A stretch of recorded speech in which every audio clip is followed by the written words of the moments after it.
right, everybody. For the first time in these playoffs, I am here in the first inning of a playoff game, watching it live right along with you for the beginning of the game, Game 4, Red Sox-Yankees here at Yankee Stadium. CC Sabathia going up against Rick Porcello, and what we have here is a tale of two, I don't want to say inconsistent, but just two pitchers where you don't really know what you're getting. I'd like to think last night's game kind of gave you what you expected. Evaldi's usually very good against the Yankees, and he was good again. And, you know, Severino's had some troubles in the postseason, and he had control issues yesterday against the Red Sox. So, you know, yesterday you could kind of predict that that was going to happen. I don't think anyone saw 16 runs going up on the board, but, you know, tonight's game, I don't know. I've seen CC Sabathia be really good. I've seen him be really hittable. Whoa, that's a good sign. He just threw that ball way away from Mookie Betts for ball one. But yeah, same with Porcello. I've seen him be really dominant. I mean, he won a Cy Young in 2016. He was nothing great last year, and this year he was okay. Yeah, he actually had a one-hit shutout against the Yankees. That's the only time I really remember him dominating the Yankees. So I don't really know what to expect here. You have two pretty good lineups going up against two kind of just weak pitchers. So, and again, I don't say weak like they're definitely going to be weak, because like I've said before, that's the thing about baseball is you really don't know what you're going to get for a game that's all about numbers. There are some things you really can't calculate, and a lot of times, you know, the pitcher you think is going to be bad is good, and vice versa. So you don't really know what's going to happen. As it's 2-1, top of the first. I don't think I'm telling anyone anything they don't know. I mean, if we knew what was going to happen, we wouldn't watch the game. We would go, oh, I know what's going to happen, that's it. But we don't know, and I don't know. Every time I'm ready to count the Red Sox out, they put on a clinic like last night. Now I'm kind of riding high, feel like they're doing great, and now they'll probably lay an egg. But we'll see that egg live here on Bobby Productions. Whoa! That thing was belted to left field. Of course it won't be a home run, because I can never get one of those on camera. I don't know how well that captured it, but he hit that thing pretty well. I will never see a home run on the damn camera. I think it's happened maybe once or twice, and I think one of them was like in a blowout game where it didn't even matter that the Red Sox got a home run while I was filming. It just doesn't happen much. All right, Sabathia. Ooh, another pitch that should have been hit better than that. It was grounded to Gregorius. Close play at first, and he is out. Good scoop by Voit. Really don't like Voit. Then again, I don't like any of the Yankees, but Jonathan Voit especially. Let's just see that again. Pretty sure. Oh, yeah, his foot was on the bag. Yeah, no. Even with Mookie's speed, he had time to get his foot on the bag and get the ball in the glove. So, one out. Still, you know, just one batter, but Sabathia didn't look great in that at-bat. Almost got crushed for a home run. Threw a couple pretty hittable pitches. Betts just happened to ground that one. Now, Benintendi had the big double yesterday for 3 RBIs, hitting 400 in the playoffs right now. So, yeah, I mean, yesterday helped everybody's numbers out. So, if anyone was having a bad series before, as Benintendi grounds out to first, easy play for Voit. Oh, man, maybe not that easy. That was close. Holy crap, I thought for sure that was an easy out, and it eventually ended up being an out. But, man, he had to run for that. Yeah, I don't see CC Sabathia running that fast. Holy crap. Benintendi gave him a run for his money there. I like to see that from the Red Sox, a little hustle. That was very close. He does just get to the bag before him, but wow, considering that was hit right at him, like you would have thought that would have been an out in like 2 seconds. Jeez, nice slide by the first baseman to get the out. So 2 outs for the Red Sox. Kind of not excited about that at bat. I really wish he had let Sabathia throw more pitches. You know, he kind of was all around the strike zone with Betts. Would have been nice to see him kind of maybe, I don't know what's happening. Pierce is batting third.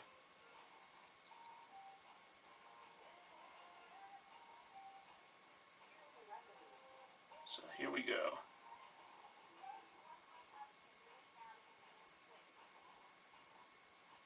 Steve Pierce up to bat. Sabathia with the 0-1 pitch. That's in there for a strike. I'd like to see Steve Pierce do something tonight. He's been one of those players kind of like Brock Holt that, you know, when he gets a chance to play, something special might happen. So let's see if it happens here tonight. Game 4 against the Yankees. 0-2, 2 outs.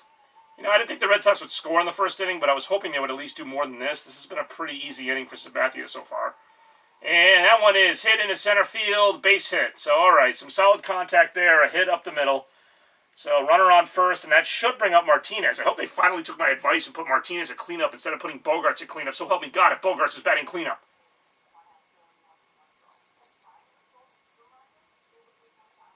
So here we go here. Just showing the Yankees, what do you call it, infield and outfield defense. God, I haven't seen the beginning of a game in a long time. I've been missing a lot of these playoff games, so it's actually kind of nice to settle into the broadcast, watch the first inning, kind of just get going here, you know.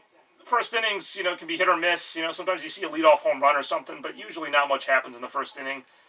JD Martinez up right now. It'd be nice if he hit a home run. That one is low, ball one. So let's see. Maybe the Red Sox have some two-out magic in them.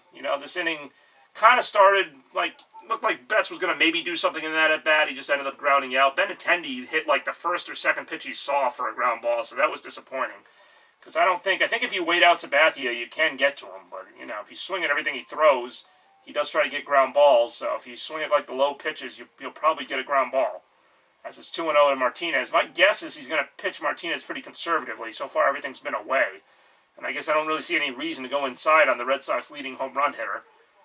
Yankees fans on their feet here, hoping for something. Yankee fans weren't too enthusiastic last night.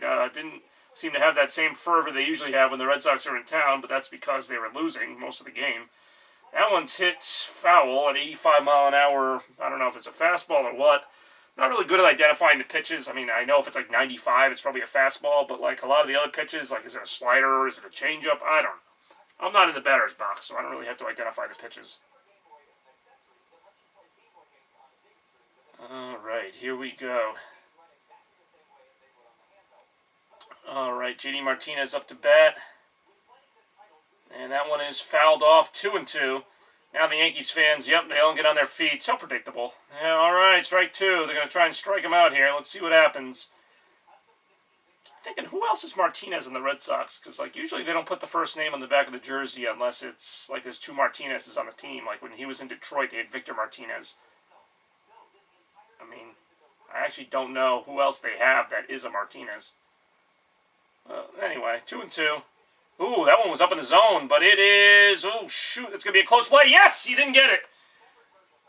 Martinez gets the first. I don't know if Pierce got to third on that. He was probably running on contact, so I would think he would have gotten to third. No, he only got to second. All right, so first and second, 2 outs.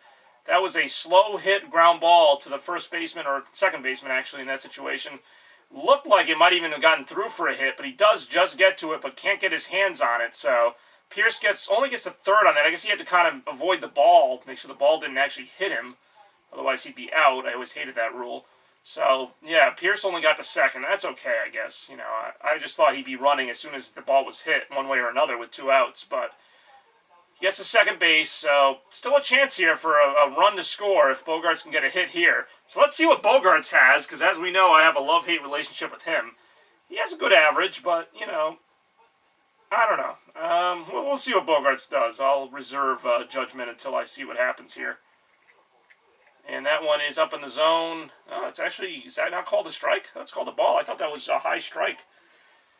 But hey, I'll take it. Sometimes the umpire's mistakes even favor the Red Sox. It's amazing sometimes, isn't it? So we're going to see right now, as CC Sabathia with that kind of bewildered look on his face, holy crap, why am I still pitching? It's hard to believe Sabathia has been with the Yankees almost 10 years now. He signed there in 2009. He was one of their best pitchers back then. He's been there forever. Oh, come on, that was not a strike. The umpire giveth, the umpire taketh away. I think that's Angel Hernandez, everybody's least favorite umpire. I don't know, I hate so many of them. Yeah, it is, however you say his freaking name. He doesn't get any calls right, so I'm not going to get his name right. But yeah, no, another lousy umpire. There's so many of them that I hate that I can't even pick a least favorite. They're just all so bad. Of course, you got Joe West from the obstruction call of 2013. I'll never forget that. There. All right, 1-1 the count, 2 outs, and another ball low in the dirt. So this is more what I was hoping for, and they've made him throw some pitches here. They've gotten, a couple runners on base. Obviously I'd love to see a run. I'd love to see a few runs, but with 2 outs, I would take 1 run if they could get one here on a single or something. That would be nice to kind of give Porcello a bit of a lead to begin the game. But I'm not counting on it. It is Bogaerts. My guess is he'll either walk or make it out. I don't see him getting a hit. That's my prediction right now, is that if he puts the ball in play, it'll be like a pop-up. Or he'll just take enough pitches to take a walk. That's another one. That was actually rightfully called a ball.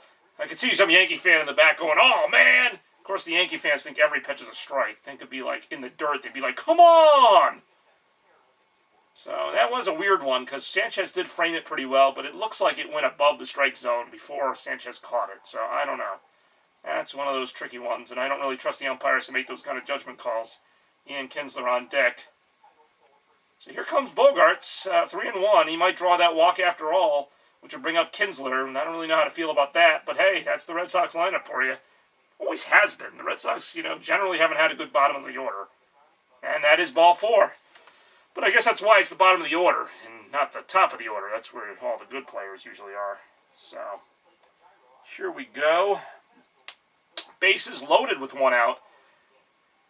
Now I'm getting a little excited, I'm not going to lie. I did not think they'd have the bases loaded in the first inning. Granted, there's still 2 outs, but now anything really could happen. On a ground ball or anything that's misplayed, a walk would get in a run. Maybe if Kinsler leans into one a little bit and gets hit, that would be a run. Now, that should be kind of a jerk move, though. Ian Kinsler, wearing number 5, Nomar Garciaparra's old number. I find it funny how they just give that number to anybody. Like, as soon as Nomar was traded, they gave it to, Rocco Baldelli. Like, they just... Coco Crisp wore number 5. Got a lot of players have worn number 5. Like, they just kind of, here you go, number 5. Oh, shoot! Come on! Come on! Oh! Oh, that was so close to being a grand slam, and the Red Sox have hit a lot of those. Oh, that would have been nice to have. All right, more Red Sox coverage after this.